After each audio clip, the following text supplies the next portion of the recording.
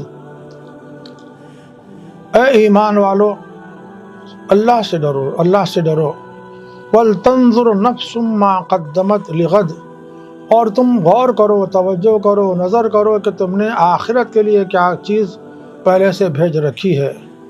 ولتنظر نفس ما قدمت لغد، آنے والے کل کے لیے یعنی روز حشر کے لیے تم نے کیا ذخیرہ جمع کیا ہے۔ واتقوا اللہ، اللہ سے ڈرو، اللہ سے ڈرو، ان اللہ خبیر بما تعملون، یاد رکھو کہ تم جو کچھ کر رہے ہو اللہ تعالیٰ اللہ تعالیٰ کے علم میں ہے، اللہ اس سے بے خبر نہیں ہے۔ اور پھر فرما رہے ہیں اللہ تعالیٰ کو مت بھول جاؤ، ولا تنسوا یا ایھا الذین آمنوا اتقوا اللہ ولتنظر نفس ما قدمت لغد واتقوا اللہ ان اللہ خبیر بما تعملون ولا تکونوا کالذین نسوا اللہ فانساہم انفسہم اولئک هم الفاسقون، اور تم ان لوگوں میں سے مت ہو جاؤ، ولا تکونوا کالذین نسوا اللہ، جنہوں نے اللہ کو بھلا دیا ہے، جنہوں نے اللہ کو بھلا دیا ہے تم ان میں سے مت ہو جاؤ، فانساہم ربہم، اللہ تعالیٰ تم کو ہی بھلا دے گا۔ اور فرما رہے ہیں کہ جو لوگ فاسق ہیں، فاجر ہیں، گناہ گار ہیں، وہ کبھی کامیاب نہیں ہو سکتے۔ تو بزرگان گرامی، یہ تنبہ ہے، باخبر کرنا ہے کہ آپ اگر اللہ کی اس توجہ دلانے پر، مصائب و آلام آنے کے بعد بیدار نہ ہونے پر کیا سرزنش ہو سکتی ہے، اس آیت پاک کے ذریعے سے اللہ تعالیٰ نے واضح کیا ہے کہ ایمان والو اللہ سے ڈرو، اللہ سے ڈرو، اور آنے والے کل کی فکر کرو، غفلت سے نکل جاؤ، غفلت سے نکل جاؤ۔ اور پھر ایک جگہ فرمایا گیا ہے، اللہ تعالیٰ ارشاد فرماتے ہیں، اللہ تعالیٰ رحیم کریم ہیں، انسانوں کے ساتھ رحمت و کرم کا معاملہ فرماتے ہیں، بخشش و مغفرت کے لیے اللہ کی رحمتیں بے چین رہتی ہیں۔ ظاہر ہے ہم اس کو اگر بھول جاتے ہیں تو پھر اللہ تعالیٰ کی طرف سے ایسے حالات بنتے ہیں کہ ہم پریشانی سے دوچار ہوتے ہیں۔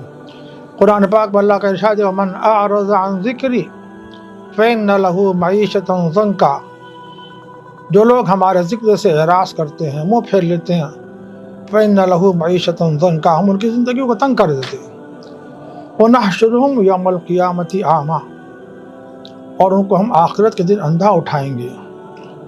وَقَالَ رَبُّكُمْ، اور اللہ تعالیٰ سے عرض کریں گے کہ پروردگارہ ہم تو دنیا میں دیکھنے والے تھے، ہمارا حشر نابینا میں کیوں ہو گیا ہے؟ یہاں یہ بتایا جا رہا ہے کہ اللہ تعالیٰ کو آپ بھول جاؤ گے تو اللہ بھی آپ کو بھول کے خانے میں ڈال دے گا،